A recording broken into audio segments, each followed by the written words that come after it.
ನಮ್ಮ ಭಾಗದ ಜನರ ಆಶಯದಂತೆ ಬಹಳ ವರ್ಷಗಳ ನಂತರ ಕಲಬುರಗಿನಲ್ಲಿ ಸಚಿವ ಸಂಪುಟ ಸಭೆ ನಡೆಯಲಿದೆ. ಜನರ ನಿರೀಕ್ಷೆ ಕೂಡ ಬಹಳ ಈ ಸರ್ಕಾರದಿಂದ ಇದೆ ಅಂತ ಕೂಡ ನಾವು ಜಾಗೃತರಿದ್ದೇವೆ.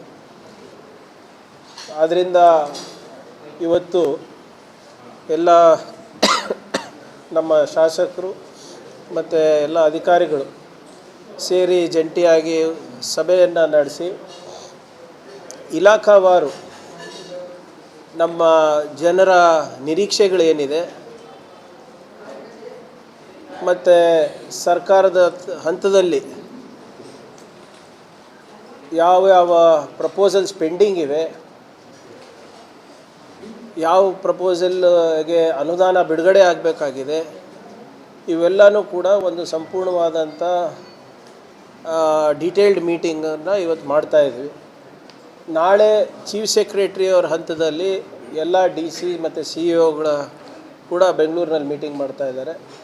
ನಾವು ಕೂಡ ಎಲ್ಲ ಶಾಸಕರು ಮತ್ತು ಮಂತ್ರಿಗಳು ಮಾನ್ಯ ಮುಖ್ಯಮಂತ್ರಿಗಳ ಸಮ್ಮುಖದಲ್ಲಿ ಒಂದು ಮೀಟಿಂಗನ್ನು ನಾವು ಕೇಳಿದ್ದೇವೆ.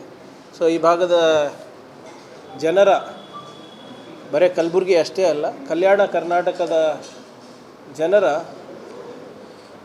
ಆಶಯಗಳ ತಕ್ಕಂಗೆ ಈ ಸಭೆ ನಡಿಬೇಕಂತ ಎಲ್ಲರ ನಿರೀಕ್ಷೆ ಇದೆ. ಅದಕ್ಕೋಸ್ಕರ ಒಂದು ಪ್ರಾಮಾಣಿಕ ಪ್ರಯತ್ನ ನಮ್ಮ ಸರ್ಕಾರದಿಂದ ಆಗುತ್ತೆ ಅಂತ ತಮಗೆ ತಿಳಿಸ್ಲಿಕ್ಕೆ ನಾನು ಬಯಸ್ತಾ ಇದ್ದೀನಿ. ಸಭೆ ಈಗ ಅಧಿಕಾರಿಗಳ ಸಭೆ ಆದ ನಂತರ ಮತ್ತೊಮ್ಮೆ ತಮಗೆ ಸಂಪೂರ್ಣವಾದಂಥ ಮಾಹಿತಿಯನ್ನು ನಾನು ನೀಡ್ಬೋದು. ಇವಾಗ ಏನಿದ್ರೂ ಬರೀ ಪ್ರಿಲಿಮಿನರಿ, ಈ ಕಳೆದ 2-3 ದಿನದಲ್ಲಿ ನಾವು ಒಂದೆರಡು ಸರಿ ವಿಡಿಯೋ ಕಾನ್ಫರೆನ್ಸ್ ಮಾಡಿದ್ದೀವಿ ಎಲ್ಲ ಮಂತ್ರಿಗಳು ಮತ್ತು ಅಧಿಕಾರಿಗಳು.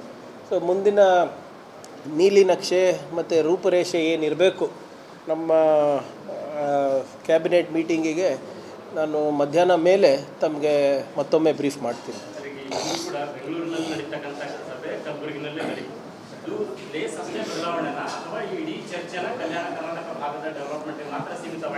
ನೋಡಿ, ಕ್ಯಾಬಿನೆಟ್ ಅಂದಾಗ ಇಡೀ ರಾಜ್ಯಕ್ಕೆ ಪರಿಣಾಮ ಬೀರುವಂಥ ಏನು ಸಬ್ಜೆಕ್ಟ್ಗಳು ಬರ್ತದೆ. ನಮ್ಮ ಜನರ ನಿರೀಕ್ಷೆ ಏನಂದರೆ, ಈ ಭಾಗದಲ್ಲಿ ನಡೀತಾ ಇದ್ದಾಗ ಹೆಚ್ಚು ನಮ್ಮ ಭಾಗದಲ್ಲಿ ಏನು ಮೂಲಭೂತ ಸೌಕರ್ಯ ಇರ್ಬೋದು ಅಥವಾ ವಿಶೇಷವಾದಂಥ ನೀತಿ ಜಾರಿಗಿರ್ಬೋದು, ಒಂದು ವಿಭಿನ್ನವಾದಂಥ ಏನಾದರೂ ಕೊಡುಗೆ ನಿರೀಕ್ಷೆ ಜನರು ಮಾಡ್ತಾರೆ. ಈಗಾಗಲೇ ಸಾಕಷ್ಟು ಸಂಘಟನೆಗಳು ಕೂಡ ನಾನು ವೈಯಕ್ತಿಕವಾಗಿ ಮಾತನಾಡಿದಾಗ ಅವ್ರವ್ರ ಬೇಡಿಕೆಗಳನ್ನು ಕೊಟ್ಟಿದ್ದೇವೆ. ಇಡೀ ನಮ್ಮ ನಮ್ಮ ಕಲ್ಯಾಣ ಕರ್ನಾಟಕ ಎಲ್ಲ ಜಿಲ್ಲೆಗಳ ಜನರ ನಿರೀಕ್ಷೆಗೆ ತಕ್ಕಂಗೆ ಸಭೆ ನಡೆಸೋದು ಕಷ್ಟ ಆಗ್ಬೋದು.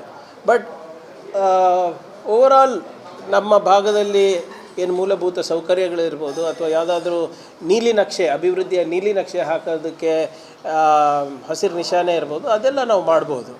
ಆ ನಿಟ್ಟಿನಲ್ಲೇ ಇವತ್ತು ಪ್ರತಿಯೊಂದು ಜಿಲ್ಲೆಯಲ್ಲೂ ಜಿಲ್ಲಾ ಉಸ್ತುವಾರಿಗಳು ಸಭೆಗಳನ್ನು ಮಾಡಿ ಅಲ್ಲಿ ಯಾವ್ಯಾವ ಯೋಜನೆಗಳನ್ನು ನಾವು ತರಬಹುದು ಜಾರಿಗೆ ಅಂತ ಒಂದು ಸಭೆಗಳನ್ನು ನಡೆಸ್ತಾ ಇದ್ದಾರೆ ಎಲ್ಲರೂ.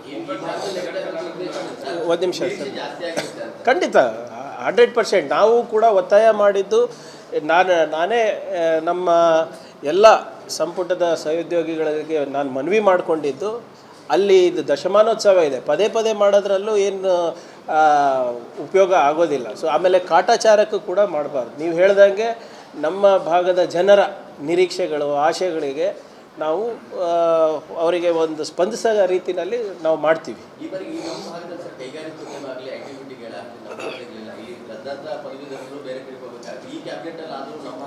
100% ನೋಡಿ, ಇದು ಬರೀ ನಮ್ಮ ಭಾಗಕ್ಕಂತಲ್ಲ, ಈ ನಿರುದ್ಯೋಗ ಸಮಸ್ಯೆ ಜ್ವಲಂತ ಸಮಸ್ಯೆ ಇದೆ.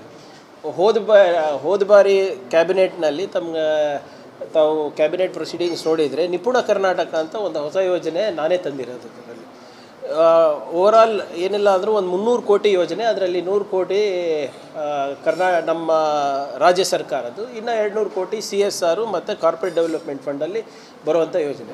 ಅದರಲ್ಲಿ ವಿಶೇಷವಾಗಿ ಕಲ್ಯಾಣ ಕರ್ನಾಟಕ ಯುವಕರಿಗೆ ಆದ್ಯತೆ ಕೊಡಬೇಕು ಅಂದ್ಬಿಟ್ಟೆ ನಾನು ಆ ಯೋಜನೆಯನ್ನು ಜಾರಿಗೆ ತಂದಿದ್ದು. ಬಹುಶಃ ಇನ್ನೂ 1.5-2 ತಿಂಗಳ ಒಳಗಡೆ ಅದು ಅನುಷ್ಠಾನ ಆಗುತ್ತೆ.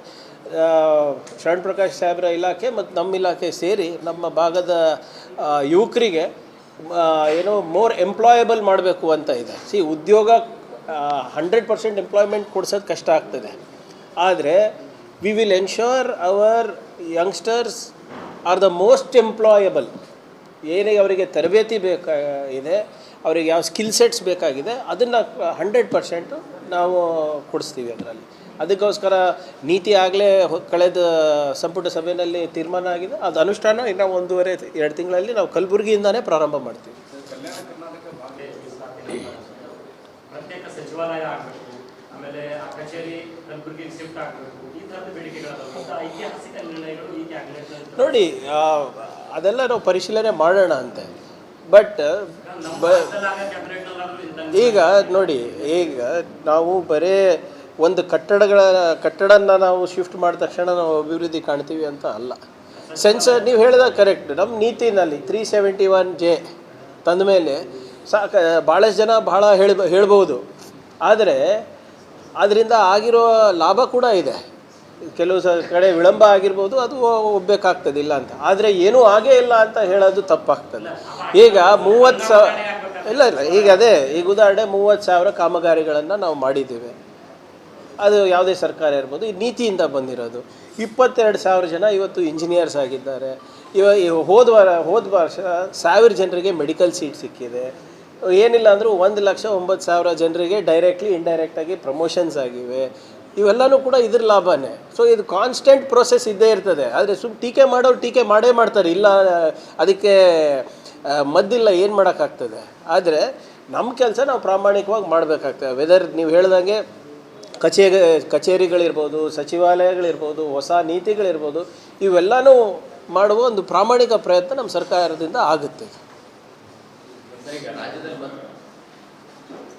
ಮಾತಾಡೋದೇನಿದೆ, ನಮ್ಮ ಆಫೀಸರ್ಸು ಅದ್ರ ಬಗ್ಗೆ ಸಂಪೂರ್ಣವಾದಂಥ ತನಿಖೆ ನಡೆಸ್ತಾ ಇದೆ.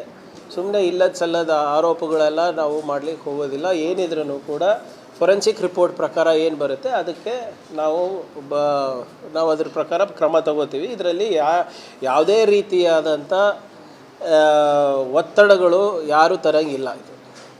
ಇದು ಹನಿ ಟ್ರ್ಯಾಪ್ ವಿಚಾರ ಇರ್ಬೋದು, ಅಥವಾ ನೀವು ಹೇಳಿದಂಗೆ ಬಲಾತ್ಕಾರದ ಪ್ರಕರಣಗಳಿರ್ಬೋದು, ಯಾವುದೇ ಸಂಘಟನೆ ಇರ್ಬೋದು, ಯಾರೇ ಇರ್ಬೋದು, ಕಾನೂನಿಗಿಂತ ದೊಡ್ಡವರು ಯಾರಿಲ್ಲ. Law will take its course. ಇದರಲ್ಲಿ ಯಾವುದೇ ರೀತಿಯಾದಂಥ ಒತ್ತಡಗಳು ಯಾರ್ದು ಇಲ್ಲ. ಇದಕ್ಕೆ ವಿ ವಿಲ್ 100% ಈಗಾಗಲೇ ಆನ್ ಟ್ರ್ಯಾಕ್ ಇದೆ. ಈಗಾಗಲೇ 2-3 ಜನಕ್ಕೆ ಅರೆಸ್ಟ್ ಮಾಡಿದ್ದಾರೆ. ಖಂಡಿತವಾಗೂ ಇಂಥ ಪ್ರಕರಣಗಳು ಇಲ್ಲಿ ನಡೀಬಾರ್ದು. ಇದು ಕಪ್ಪು ಚುಕ್ಕೆ, ಸಮಾಜಕ್ಕೂ ಕಪ್ಪು ಚುಕ್ಕೆ ಮತ್ತು ನಮ್ಮ ಜಿಲ್ಲೆಗೂ ಕಪ್ಪು ಚುಕ್ಕೆ. ಇಂಥವ್ರು ಯಾರೇ ಮಾಡಿದರೂ ಕೂಡ ಅವರಿಗೆ ತಕ್ಕ ಶಿಕ್ಷೆ ಆಗೇ ಆಗುತ್ತೆ.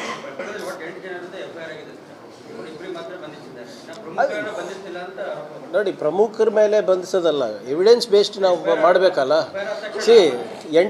ಈಗ ಯಾರ ಮೇಲೆ ಅಲಿಗೇಷನ್ ಆಫ್ ರೇಪ್ ಇದೆ ಅವರೆಲ್ಲರೂ ಆಗಿದ್ದಾರೆ. ಇನ್ನು ಅದು ಎಕ್ಸ್ಟಾರ್ಷನ್ ಅಂತ ಇದೆ. ಆ ಎಕ್ಸ್ಟಾರ್ಷನ್ ಇರೋ ಎವಿಡೆನ್ಸ್ ಸಿಕ್ಕಿದ್ರೆ ಖಂಡಿತವಾಗಿ ಮಾಡ್ತೀವಿ. ಆಮೇಲೆ ಯಾರ್ಯಾರು ಈ ಹನಿ ಟ್ರ್ಯಾಪ್ನಲ್ಲಿ ಒಳಗಾಗಿದ್ದಾರೆ ಇಂಥ ಪ್ರಕರಣಕ್ಕೆ, ನಾವಂತೂ ಓಪನ್ ಆಗಿ ಹೇಳಿದ್ದೀವಿ. ಕಮಿಷನರ್ ಅವರು ಕೂಡ ನಾನು ಆದೇಶ ನೀಡಿದ್ದೇನೆ, ಡೈರೆಕ್ಷನ್ಸ್ ನೀಡಿದ್ದೇನೆ. ದಯವಿಟ್ಟು ಯಾರಾದರೂ ಇಂಥದ್ದೇನಾದರೂ ಇದ್ದರೆ